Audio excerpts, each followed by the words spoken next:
이번 영상에서는 내가 친오빠를 명예훼손으로 고소한 내용을 공개를 할게. 이제 친오빠를 명예훼손으로 고소한 건 2번이야. 작년 9월인가? 8월인가 이쯤에 내가 한번 오빠를 고소하고 명예훼손으로 그러고 나서 다시 12월 달에 재고소를 했어. 어떤 증거를 더 모아가지고. 근데 이제 8월, 9월에 했던 고소 때는 그거는 이제 수원에 있는 장안경찰서라는 다른 데다 했었거든. 근데 거기다 냈더니만 일주일인가 뭐 2주일 만에 기각이 된 거야. 각하 처리가 됐어. 아예 사건 접수도 제대로 안 한 거야. 그래서 나중에 보니까 조사를 아예 안 한 거야, 아예. 그리고 내 뭐 서류를 검토도 안 했어. 그냥 뭐 아무 이유도 없어. 그냥 각하가 된 거야. 그래서 결국에는 내가 그거를 항고로 올렸어, 지금. 지금 항고 과정에 있어. 근데 그거와 별개로 내가 재고소할 때는 그거에 대한 반박 자료랑 같이 해가지고는, 재고소를 내가 서울의 강동경찰서에 한 거야. 이것도 강동에다 한 이유가 있는 거야. 서울에 말했다시피 수원에 있는 남부경찰청 하에 있는 경찰서가 수원 장안경찰서, 뭐 수원 영통경찰서, 지금 화성 동탄 이런 데서 지금 수사 기피가 계속 있었잖아. 그래서 수사관조차도 내가 고소하고 앉아 있잖아. 여기다가 할 수가 없는 거야, 고소를. 그래서 내가 어디다 해? 서울에다 한 거야. 근데 서울에 우리 오빠 서울에 살고 있는데 어디 살고 있는지 내가 물어봤어, 아빠한테. 그랬더니 아빠가 요새 오빠랑 연락을 끊어서 어디 사는지 모른대. 근데 그건 진짜인 것 같더라고. 연락을 끊었대, 오빠가 아예. 아빠 엄마랑도 연락을 끊어버렸대, 오빠가. 그러니까 이 오빠의 행동도 되게 수상한 건데 어쨌든 그거 관련해서 이제 내가 그래서 어디다가 뭐 서울에다 어딘가에 내긴 해야 될 거 아니야. 그래서 강동경찰서가 그나마 뭐 청렴지수 이런 걸로 예전에 상 받은 적이 있대. 그래서 거기다 일부러 낸 거야. 근데 뭐 이것도 결국에는 뭐 2주 만인가 3주 만에 사건 접수도 제대로 안 하고서는 결국에는 각하 처리 또 시킨 거야. 내용도 별거 없어. 이유도 없고. 이거 나중에 보여줄 텐데 어쨌든 그래가지고 고소한 내용을 내가 일단 보여주고 불송치 이의신청하고 이것도 항고로 올라가 있는 상태일 거야. 내가 기억하기로. 그래서 그것까지 내가 다 공개를 할게. 이제 오빠에 대해서 제명은 허위사실 적시 명예훼손이랑 개인정보법 에 대해서 해당 여부 부수적 검토 요청을 한 건데 본 고소는 기존 수원장안경찰서 사건 번호 2025의 불송치 결정 이후 이때 내가 그랬잖아. 2주 만에 불송치가 났고 뭐 조사한 거 하나도 없다고. 고소인 조사 안 했어. 피의자 조사도 안 했어. 내가 고소장에 제출한 내용만 뭐 거의 뭐 2, 30장 됐었단 말이야. 하나도 검토 안 했어. 웃기지 않아? 보통 증거를 2, 30장 정도를 내고 녹취록 같은 거 다 내면은 고소인 조사는 해야 정상이야. 근데 아예 조사를 안 한 거야. 불송치 결정 이후 해당 결정의 핵심 전제인 고소인의 주장이 망상에 기초한다는 판단. 그러니까 그 불송치 결정서에 내가 망상이 있다는 식으로 써놓은 거야. 경찰이. 어이가 없는 거지. 뭘 망상이야? 지가 뭔데 내가 망상이 있다고 판단해. 지가 의사야? 이 수사관도 내가 기억하기로 아마 내가 민원 넣고 감찰 넣었던 걸로 기억해. 암튼 그거에 대한 기초한다는 판단 기준은 새로운 객관적 정황 증거에 기초한 재고소. 이거는 이제 증거가 더 쌓여서 재고소하는 거다. 고소인의 위법 행위에 대해 엄정한 수사와 처벌을 구합니다. 관련 별건 수사 과정 중 기존 관할 경찰서에서 정신질환 단정. 내가 얘기했잖아. 여러 번 뭐 내가 막 정신질환자라는 식으로 단정적으로 기재된 경우 내가 이미 예전에 보여줬었잖아. 그런 등의 편향된 판단이 있었던 바 절차적으로 공정한 수사를 위해 타 관할 경찰서에 접수하며 관할 유지 또는 상급정 판단을 요청합니다. 이렇게 쓴 거야. 뭐 그래봤자 소용도 없었지. 또한 고소인의 행위가 다수 지역에 걸친 정보 유포 등을 포함하는 바. 그러니까 우리 오빠가 뭐 수원에만 정보 유포를 한 게 아니라 이거야. 서울에서도 뭐 동문회 사람들도 이런저런 소리를 했었으니까 그런 정보 유포가 다수의 지역에 걸쳐 있고 이 사건의 결과 발생지가 여러 곳으로 해석하는 거. 그러니까 한마디로 관할이 어딘지 불명확하다 이 소리야. 제 사회적 평가 침해는 제 생활하는 모든 장소에서 발생했으므로 관할 불명확 사건으로 봐주시기 바랍니다. 이렇게 한 거야. 피고소인 우리 오빠 말하는 거야. 우리 오빠는 제가 조현병 등의 정신질환이 있다는 식의 허위사실을 가족에게 지속적으로 유포하고 이거 사실이고 전화 통화 내용도 있고 우리 아빠 엄마랑 얘기했던 것 중에 오빠가 그런 식으로 얘기했다는 내용이 있고 내가 그랬잖아. 조현병이라는 병이 진짜 심각한 병이라니까. 이건 앞뒤 논리가 전혀 안 맞는 소리를 하는 사람이 조현병이야. 나처럼 이렇게 논리적으로 얘기하는 사람 조현병 있다고 얘기할 수가 없다니까. 이 정도로 막 조현병 있는 사람이 이런 정도의 고소장을 쓸 수가 없어. 논리적으로 얘기를 하는 사람들이 아니야, 조현병은. 정신병 중에서도 가장 심각한 병이 조현병이고 진짜로 입원 치료가 필요한 사람들이야 그런 사람들은. 근데 내가 지금 말하는 건 봐도 입원 치료 필요한 사람이 아니잖아. 내가 이렇게 논리적으로 얘기하는데 어떻게 입원 치료가 필요해. 말이 안 되는 소리지. 근데 조현병이 있다는 식으로 아빠, 엄마한테 계속 얘기했고, 스토킹 가해자 및 관련 인물들과 저에 대한 정보를 공유한 정황이 있고, 예를 들면 동문회 사람들이랑도 연락하고 지냈다니까, 오빠가 계속. 동문회 사람들이랑 오빠랑 접점이 없어, 아예. 어떤 인맥이나 학연, 지연 이런 게 엮일 게 없단 말이야. 근데 왜 연락하고 지내냐 이거야. 그리고 스토킹 가해자 우리 오빠랑 전희 엄마랑 연락했다는 게 저번에 불송치 결정서에 써 있었잖아. 근데 우리 아빠 그런 말 한 적 없다 했잖아. 그러니까 수사관 봉 씨를 내가 고소했잖아. 수사관 봉 씨가 그거를 어디선가 듣고 와가지고 임의적으로 지가 적어놨다니까 거기다가 불송치 결정서에. 누가 얘기했겠어. 전희 엄마가 거기 개입해가지고 그런 식으로 써놓게 만들었겠지. 나도 그런 얘기 한 적 없어. 우리 아빠도 그런 얘기 한 적 없어. 근데 그런 얘기가 거기에 불송치 결정서에 한 문단으로 써 있어? 그거는 전현무가 개입했다고밖에 볼 수 없고, 그리고 우리 아빠도 나한테 그랬잖아. 와가지고 오빠 회사에 자꾸 협박 들어오는데 그게 전현무 측에서 그렇게 했다고 얘기했잖아, 아빠가. 그 나한테 협박 강요한 거잖아. 그거 그만하라고. 폭로 그만하라고. 세 번째, 저에 대한 강제 입원, 폭로 중단, 강요 상황을 사전에 인식하고 있었던 것으로 의심되는 정황이 존재합니다. 이거 다 알아서 설명할 거야. 피고 소인의 제가 정신질환이 있다는 허위 낙인, 거짓말이라는 거야. 다수의 경로를 통해 반복적으로 행해졌고 강제 입원, 통제, 폭로 중단 강요로 실제로 이어졌으며 그 결과 제 명예와 사회적 신뢰가 실질적으로 훼손되었습니다. 피고 소인의 위 같은 행위는 허위 사실 적시에 의한 명예훼손에 해당하며 동시에 제 정신건강 정보라는 민감 정보가 동의 없이 제3자에게 전달되는 정황이 있는 바 개인정보보호법 위반 해당에 대해서도 함께 검토해 주시기 바랍니다. 이 외에 피고 소인의 스토킹 범죄 관련성 여부에 대해서 철저한 수사 요청을 이거는 이제 전현무와 연관성을 좀 조사해달라 이 소리 한 거지. 사실은 위에 있는 내용보다는 포인트는 전현무 스토킹 범죄 얘기하는 거야. 왜냐면 우리 오빠도 나는 협박을 받았다고 생각하기 때문에 우리 오빠가 전현무한테 협박을 받아서 나를 조현병이나 정신병이 있다는 식으로 몰아서 엄마 아빠한테 몰아서 나를 정신병원에 입원하게 강제 입원시키게 만들고 거기서 전현무에 대한 폭로나 뭐 언론 제보 고소를 멈추도록 강요하는 것까지 만약 연결이 됐다면 이거는 전현무가 연관돼 있으니까 전현무를 치기 위한 고소이기도 한 거야. 전현무가 협박한 사실을 오빠가 얘기하기 바란 거야. 나는 일단은 이 조사 받으면서. 재고소의 적법성 및 새로운 사정, 기존 불송치 결정은 제 주장을 망상 또는 정신질환에 기초한 주장으로 전제할 신빙성을 배치했어요. 이런 식으로 써하셨어. 한문 단위가 써 있었거든. 이유가, 그러니까 각각 이유가 내가 뭐 정신병이나 망상이 있다 이런 식으로 써놓고 그냥 끝내는 거야. 불송치를 낸 거야. 그것도 뭐 국가 배상 가면이 어쨌든 이 불송치 결정서를 작성한 이 새끼도 처벌을 받겠지. 처벌을 가보다 징계의 사유가 되는 거지. 아니면 혹은 뭐 승진 누락이 된다든지. 어쨌든 이후 별건 화성 동탄경찰서 사건 번호 2025 피해자 진술에서 제 부친이 스토커와 본건 피해자 오빠 간의 연락, 교류 관계, 본건 피해자가 스토커로부터 압박받은 사실을 명시적으로 인정하고 이거 써 있었다니까? 불송치 결정서에 뭐 전현무로부터 오빠가 연락받았고 오빠의 업무 방해가 있었고 뭐 이런 식으로 써 있었잖아. 거기서 서로 명시적으로 지금 스토커로부터 뭔가 압박을 받았다는 사실이 명시적으로 써 있는 거잖아. 전현무가 오빠한테 연락한 이유는 압박하기 위해서겠지. 네 동생이 이런 식으로 폭로하고 있고 뭐 언론 제보하고 있으니까 네가 막아봐라 이런 식으로 얘기한 얘기했음을 암시하는 문장이잖아 그게. 그러니까 둘이 서로 상관이 있다고밖에 볼 수 없는 거지. 이는 기존 불송치 판단의 핵심 전제를 정면으로 반박하는 새로운 사정이다. 그치? 이런 망상이나 정신질환이 있어서 내가 거짓말하는 게 아니라 스토킹이 실제로 일어난 상황이라 이거야.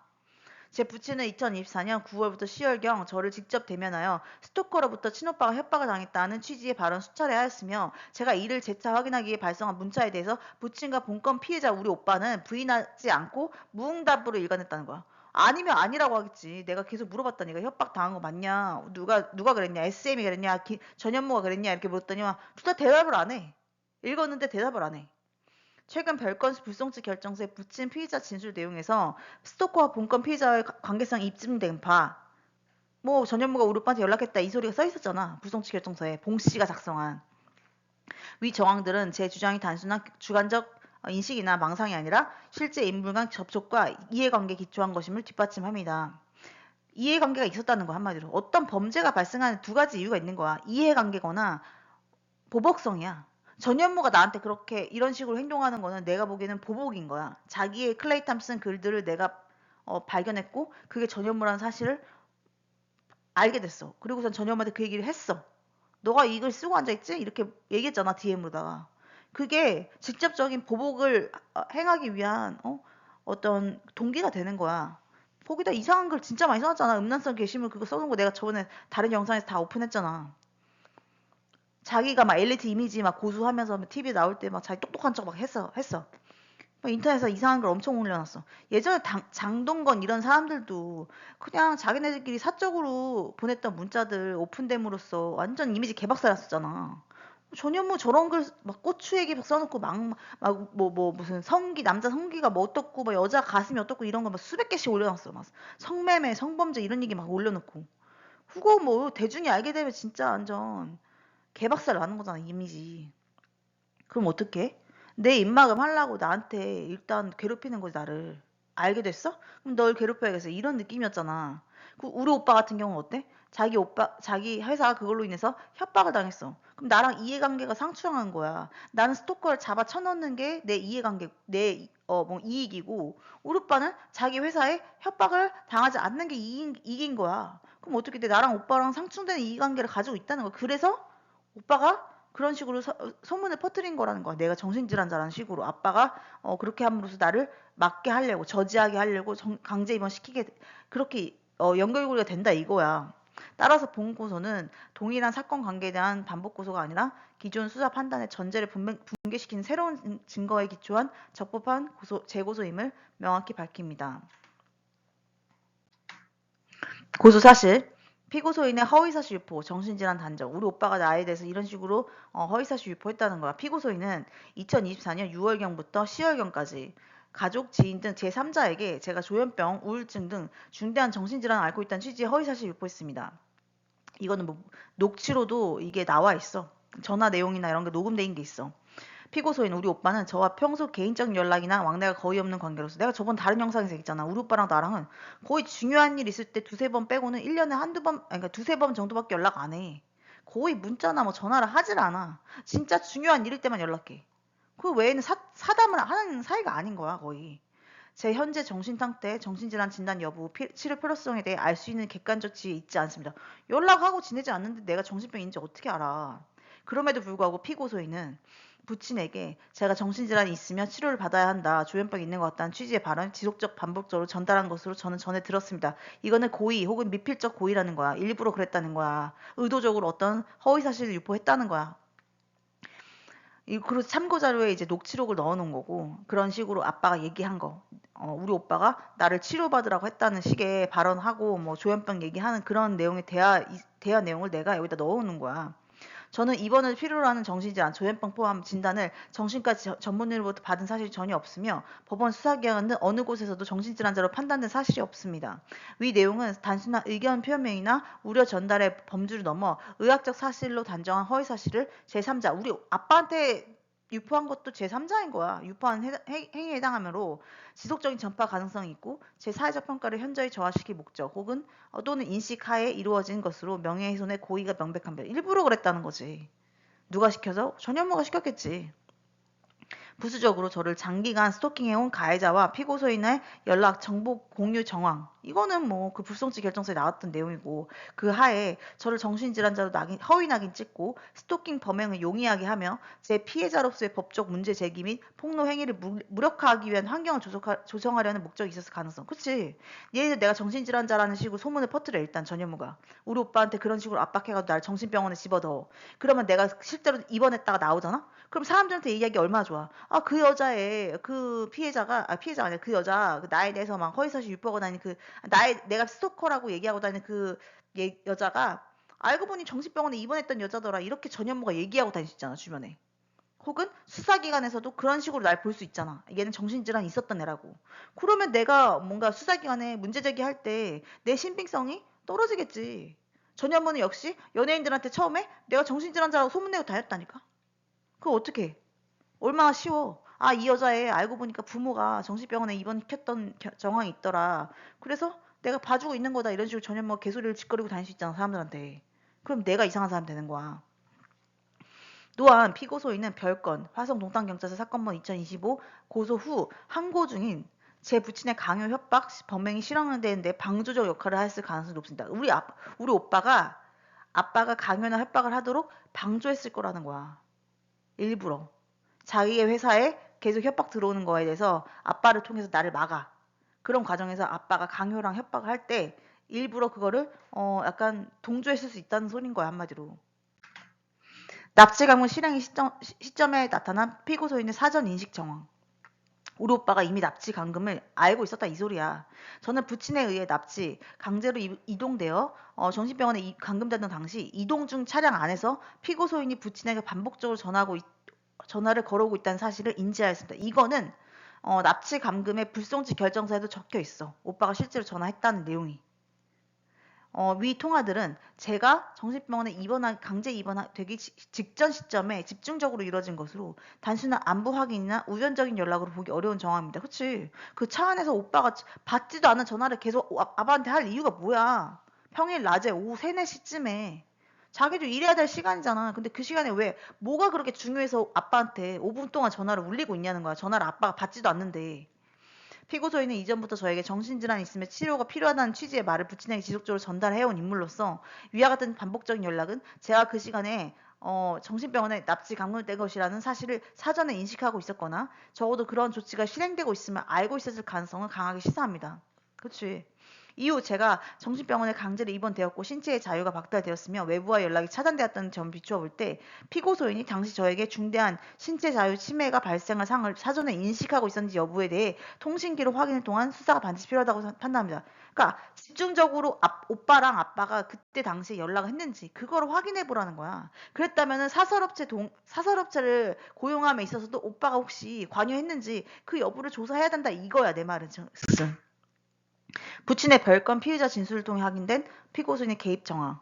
저는 별도로 부친을 강요 협박 등의 혐의로 고소한 바 있으며 그 수사 과정에서 작성된 부친의 피의자 진술 관련 불송치 사유서에 다음과 같이 내용이 기재되어 있습니다. 피고소인 우리 오빠는 제가 인터넷에 게시한 스토킹 관련 폭로글로 인해서 스토킹 가해자 방송인 전현무로부터 연락을 받았고 이로 인해 본인의 업무 또는 회사 관련 불이익을 발생했다는 취지로 부친에게 문제 제기를 했습니다. 이거에 대해서 불송치 결정서에 나왔고 이거를 내가 정보공개 청구했더니 아빠가 이런 얘기 한 적이 없고 그 수사관 봉씨가 맘대로 적어놨다고 했잖아. 근데 맘대로 적지 않았겠지. 누군가 이거를 쓰라고 압박이 들어온 거야. 외압이 들어온 거야. 그 외압이 누구다? 전현무라 이거야. 수사 방해를 했잖아.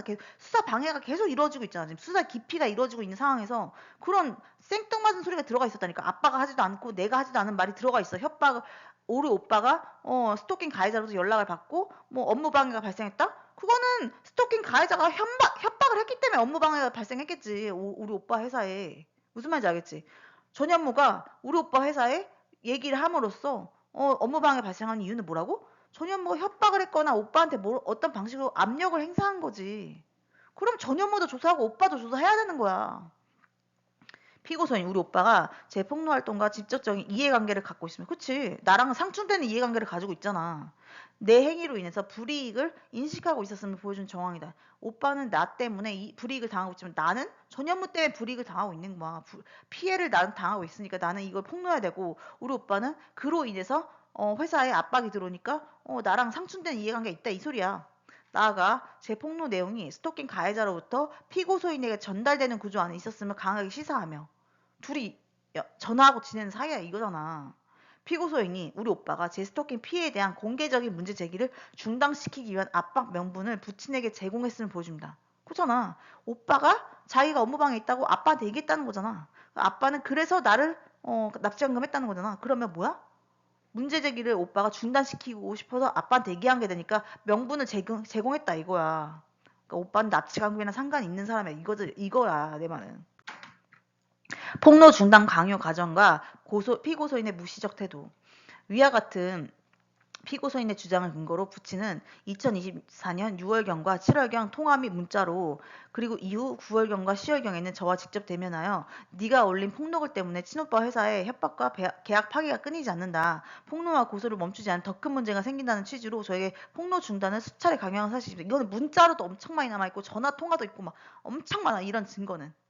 이에 대해 저는 사실 확인을 위해 해당 내용에 관해 피고소인에게 직접 문자로 확인 요청을 하였으나 오빠한테 물어본 거야. 니네 회사에 진짜 협박이 있냐? 그게 전현무가 그랬냐? 아니면 SM이 그랬냐? 이렇게 물어본 거야. 피고소인이 이를 열람하고도 아무 답변을 하지 않았어요. 우리 오빠가 읽었어. 근데 아무 답변을 안 해. 그럼 인정하는 태도밖에 안 되는 거야, 사실은. 그 사실이 있었는데 그걸 문자로 답변하면은 그게 증거로 쓸 수 있잖아. 그러니까 우리 오빠는 얘기를 못 하는 걸 수 있지. 협박을 당하고 있으니까. 예를 들면. 피고 소인이 해당 주장에 사실 여부를 부인할 기회를 가졌고 제 폭로 중단 압박 상황을 알고 있었음에도 이에 대해 명확한 부인이나 해명을 하지 않았습니다. 그치, 설명을 했었었는데 아무 얘기 안 하는 것 자체가 수상하다는 거야. 앞서 언급했던 듯 이후 별건 수사 과정에서 부친은 스토커와 피고소인 연락 주고받는 사이임을 명시고 인정했고, 이거는 뭐 불송치 결정서에 아빠가 얘기했다는 식으로 써 있었잖아, 처음에는. 근데 내가 정보공개 청구하니까 아빠가 한 소리는 아니었고 수사관이 지 맘대로 써놓은 소리잖아. 수사관이 이상하다 이거. 그래서 수사관 고소한 거잖아, 봉 씨를.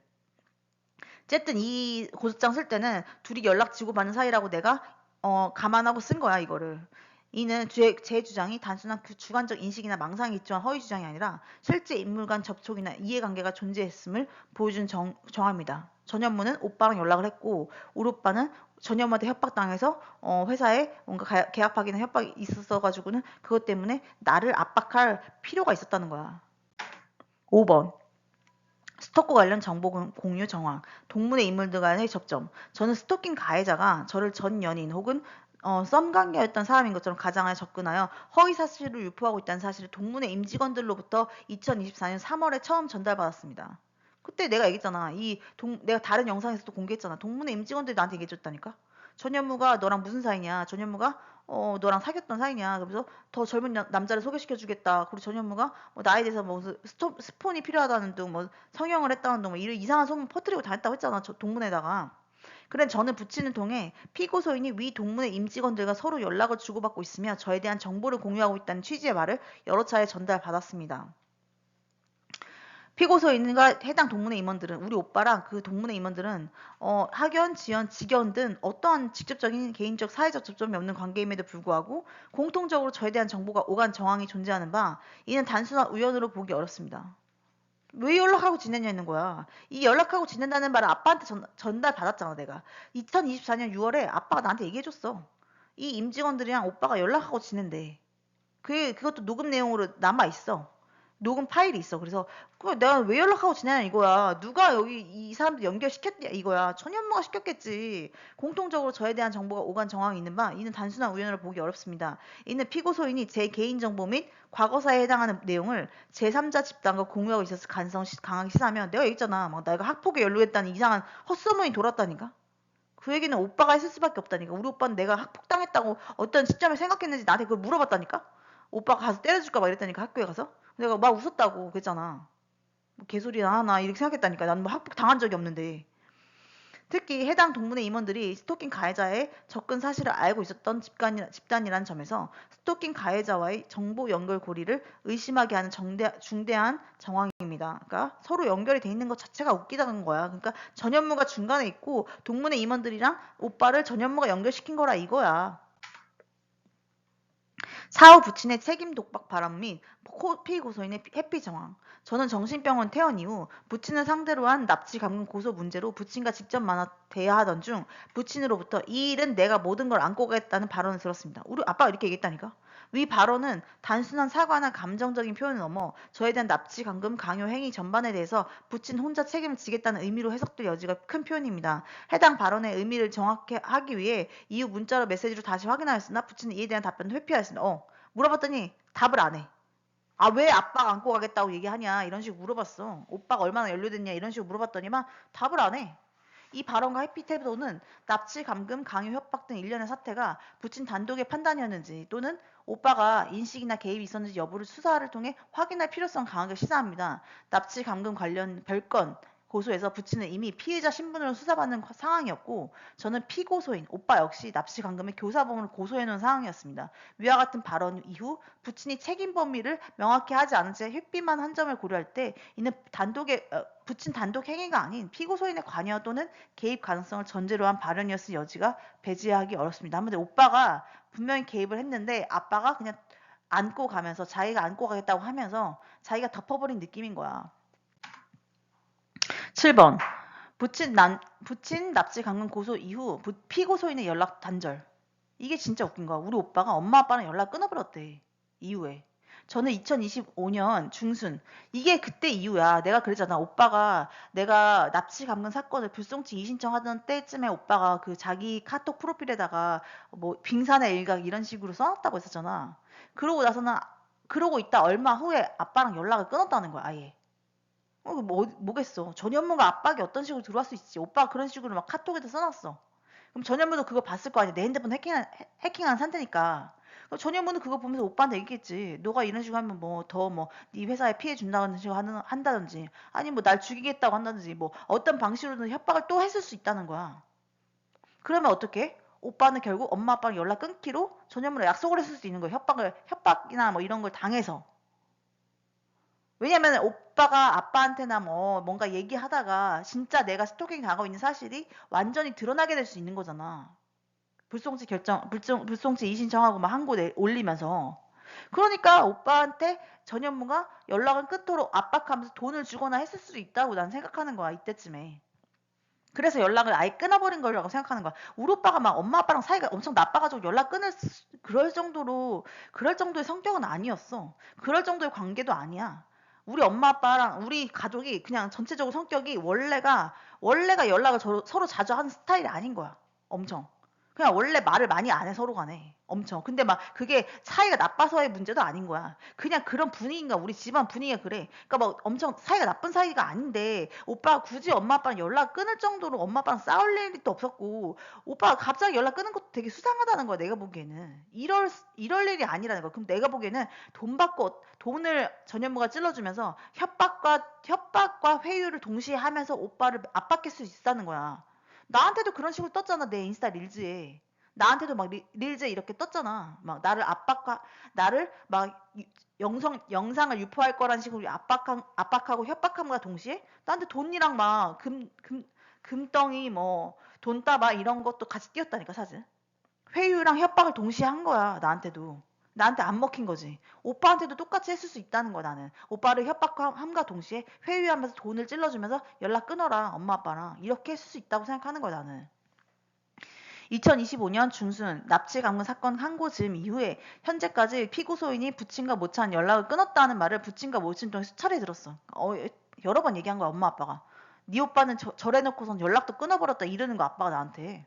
그 내가 아빠한테 그랬어. 그 얘기 나한테 왜 하냐고. 오빠 때문에 지금 이렇게 피해 입었으면은 오빠를 빨리 설득해가지고 얘기를 하게 만들든지 아니면 아빠가 가서 사실대로 얘기하든지 해야 될 거 아니냐고 내가 막 엄청 따졌어. 그리고 아빠는 이러는 거야. 네 오빠 편을 그렇게 들어줬는데도 연락을 끊었다 이런 식인 거야, 말투가. 그러니까 내가 어이가 없었던 거야. 그것도 싸우면서 전화하는 거 노음도 있어. 근데 어쨌든 부친의 납치 감금 실행 당시 피고 소인이 부친에게 반복적으로 전화를 걸었던 정황, 그리고 해당 별건 항고 단계 이후에 그때 본고차 안에 전화 걸었던 그 얘기하는 거고, 해당 별건 항고 이후에 피고 소인이 부친과 연락을 끊고 지낸다는 사정까지 종합하면 위 책임독박 발언은 피고 소인의 관여 사실을 외부로 드러내지 않기 위한 취지의 발언이었을 가능성이 상당히 크다. 피고 소인은 과거 제 정신질환 여부를 알 수 있는 객관적 위치에 있지도 않음에도 해당 내용을 부친에게 지속적으로 전달하여 중대한 인권침해 행위를 계기한 제공한 인물임에도 그 결과가 문제화된 이후에 결국 고소로 이어진 이후에 오히려 부친과의 관계를 단절했다 이거야. 이것도 수상하다 이거야. 아빠랑 사이가 그 정도로 안 좋거나 하지 않다니까? 근데 왜 연락을 끊었냐는 거야, 갑자기. 전현무가 협박하고 회유했겠다. 이 소리야, 내 말은. 이는 피고소인이 본인의 발언이 인권침해 행위로 이어졌음을 인식한 상태에서 사후적으로 책임 추적을 회피하기 위해 관계를 차단한 정황으로 볼 여지가 크며, 책임 추적을 회피한다는 건 뭐냐면 어떤 방식으로는 오빠가 아빠랑 계속 연락하고 지내면 사실이 드러날 수 있는 거야. 오빠가 실제로 스토킹 상황에 연루됐다는 사실이 결국 드러날 수 있잖아, 아빠한테. 그러면 아빠가 그거를 경찰에 진술해 버릴 수도 있다는 거야, 내 말은. 그러니까 아예 연락을 끊어버리면서 정보가 새 구멍을 막아버린 느낌인 거야, 내가 보기에는. 피고소인의 고의성 혹은 방조 책임이 수사되어야 될 중요한 사정입니다. 피해 내용. 피고소인의 허위사실 유포로 인해 저는 다음과 같은 중대한 피해를 입었습니다. 정신질환자를 낙인 찍혀 사회적 신뢰가 심각하게 훼손됨. 이거 뭐 동문회에도 이런 식으로 소문냈다니까. 내가 정신병원에 입원됐다고. 여러 사건 수사 및 법적 절차의 진술 신빙성이 부당하게 저하됨, 가족관계 파탄 및 극심한 정신적 고통, 이런 식으로 내가 써서 낸 거야. 일단은 이거 여기까지가 일부 내용이고 더 냈어. 그러니까 그거는 다음 영상에서 공개를 할게.